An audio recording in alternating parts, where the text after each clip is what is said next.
अहि भवन, अहि माने सर्प, सर्प का जैसे भवन होता है, बिल होता है, वैसे ये कान सर्प के बिल के समान है, किसी काम के नहीं।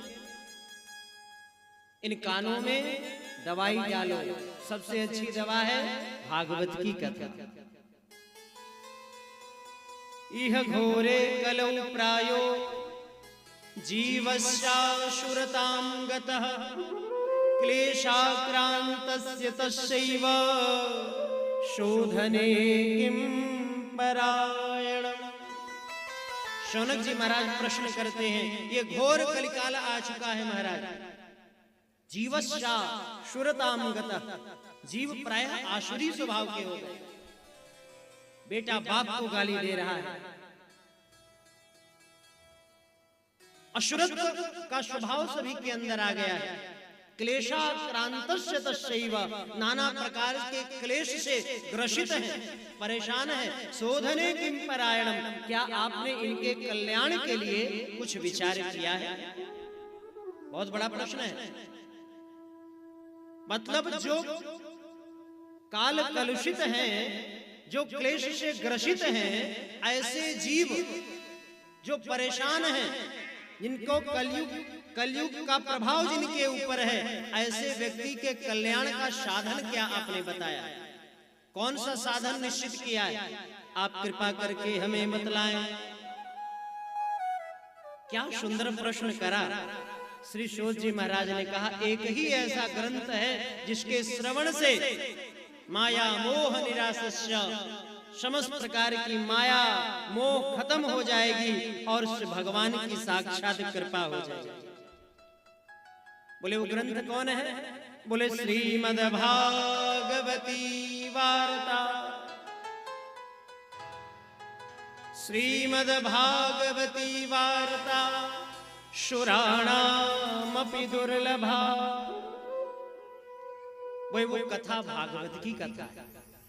और एक बहुत बड़ी बात कही, लिखा है कि शुराणामपि दुर्लभा, ये कथा देवताओं को बड़ी दुर्लभ है। ऐसे क्यों?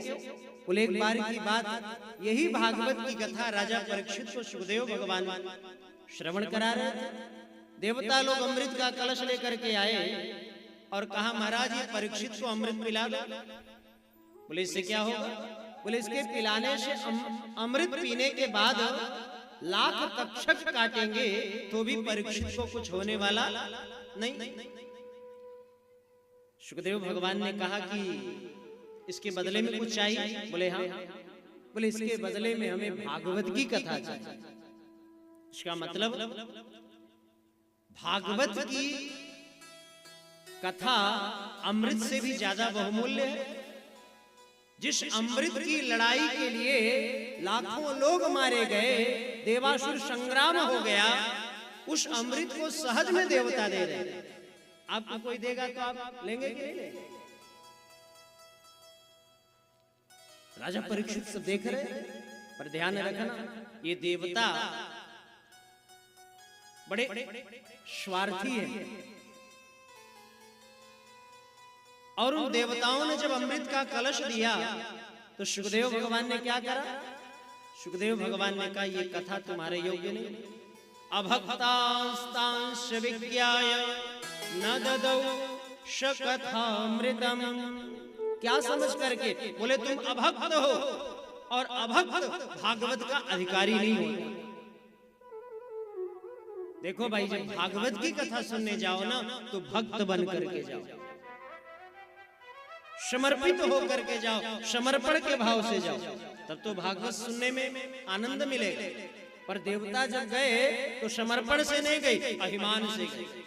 हम भाई देवता हैं, दुनिया हमारी पूजा करती है। कुछ लोग होते हैं ना, बड़े पद पर बैठे रहते हैं, अगर आ जाएं तो उनको सोचना पड़ता है कि हम जमीन पे बैठे कि नहीं बैठे। कोई विशेष व्यवस्था बनाओ। हम मंत्री हैं, हम सांसद हैं, हम फला हैं, उनकी विशेष व्यवस्था। तो देवता लोग आए तो देवताओं ने कहा, महाराज जी अमृत लो और आप चलो स्वर्ग, और चल करके वहां पर मुझे भागवत की कथा। सुखदेव भगवान ने कहा कथा सुनना हो तो यही सुनो, नहीं तो कथा नहीं सुनो। ना ददऊ श कथामृतम, देवताओं को भगवान सुखदेव भगवान ने कथा नहीं सुनाई, कहा चले जाओ। जब देवताओं को भगा दिया तो एक देवता पीछे से आए और हाथ जोड़ करके सुखदेव से कहा महाराज तो हम कथा सुनेंगे कैसे?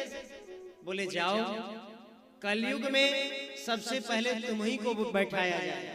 ये जो वेदियां बनती हैं देवी देवताओं की, पहले नहीं बनती। जब राजा परीक्षित ने कथा सुना था तो कोई पूजा पाठ नहीं हुआ था, वहां पर तो सिर्फ गणेश जी का नाम लिया, भागवत कथा सुना। सुखदेव भगवान ने कहा जाओ, कलयुग में जब कोई कथा सुनेगा तो सबसे पहले गणपत्यादि 33 कोटि देवताओं का आवाहन करेगा और उसके पश्चात तुम्हें बुलाने के बाद भागवत की शुरुआत होगी। और जब भागवत कथा होगी तो तुम भी जाकर के सुन लेना। इसलिए देवताओं के आवाहन का क्रम है। ऐसी कथा जो देवताओं को भी दुर्लभ है, वो कथा हमें प्राप्त हो रही है। ये कथा मणि अमृत कांच का टुकड़ा, क्व सुधा क्व कथा लोके क्व काचः क्व मणिर्महा। आपके सामने कोई कांच का टुकड़ा फेंक दे और कोई मणि फेंक दे, हीरा, आप क्या उठाओ? बोलो। स्वाभाविक बात है, छोटा सा बच्चा भी होगा ना तो ये हीरा ही उठाए। क्या करेंगे कांच का टुकड़ा लेकर? जो बहुमूल्य है, जो मूल्यवान है, उसकी कीमत है। हीरा उठाता है और भागवत हीरा है। और एक बात बताएं, जो भागवत की कथा को सुनता है वो भी हीरा से कहीं कम नहीं, और जो नहीं सुनता वो जीरा है। कढ़ाई में डालो, तेल में डाल करके छौंको, प्रेम से बोलो राधे राधे राधे राधे। इसलिए हम हीरा की कथा सुन रहे हैं, जीरा की। और हीरा की कथा सुनने वाला भी हीरा के समान ही जगमगाता है। मतलब कथा जो सुनेगा, जैसे हीरा रात्रि में कहीं रख दो तो पूरा क्षेत्र प्रकाशित हो जाता है, उसी प्रकार जैसे जैसे आप भी कथा को सुनते जाओगे, कथा के प्रभाव से आपके जीवन में भी प्रकाश आना शुरू हो जाए, आपका जीवन भी प्रकाशित हो जाए। इसलिए भागवत को हीरे की तुलना दी। ये दिव्य श्रीमद् भागवत की कथा शुराणाम अपि दुर्लभा,